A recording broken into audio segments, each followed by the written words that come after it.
আসসালামু আলাইকুম। একটা বিষয় আমার খুবই খারাপ লাগে। যেমন দেখেন আমাদের দেশে অনেক খাবার পড়ে থাকে, কিন্তু জাপানে কিন্তু এরকম হয় না। এই যে এখানে দেখেন কত পাখি আছে, মানে কবুতর আছে। দেখেন আরও অনেক আছে, যদিও এখন অনেক কম।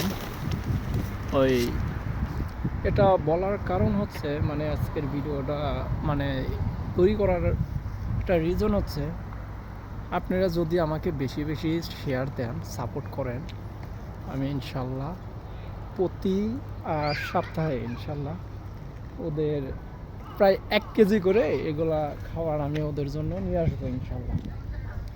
ওদের আমি যদি ভালো যদি একটা আপনাদের থেকে সাপোর্ট পাই, সাপোর্ট বলতে আপনারা শুধু শেয়ার করবেন আমার ভিডিওটা, আর বেশি বেশি শেয়ার করবেন, লাইক করবেন।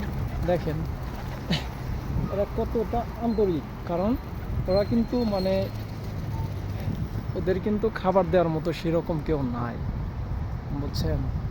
এই যে আমাদের মতন হয়তো দু একজন এরকমভাবে ওদের খাবার দেয়, সেই খাবার ওরা খেয়ে বেঁচে থাকে। হয়তো আমরা উসিলা হিসাবে, আল্লাহর দেওয়া পাঠানো উসিলা হিসাবে ওদের খাবার এখানে দিয়ে যায়। আজকে কিন্তু মানে আজকে আসতে দেরি হচ্ছে মানে সেই জন্য সেরকম বেশি নয়।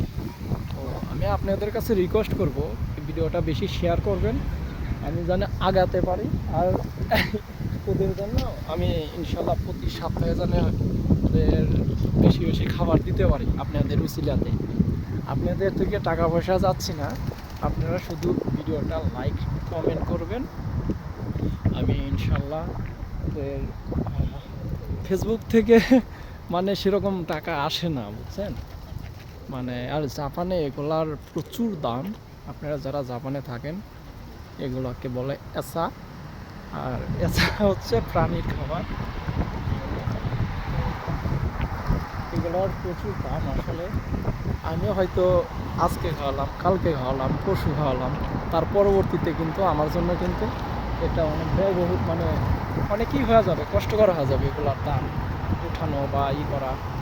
আমার সাধ্যমতো চেষ্টা করি এদের করার, খাবার খাওয়ানো। তো আপনারা বেশি শেয়ার করবেন, আমি যেন এর ঠিক মতো খাওয়াতে পারি। তো ভালো থাকবেন, আল্লাহ হাফেজ।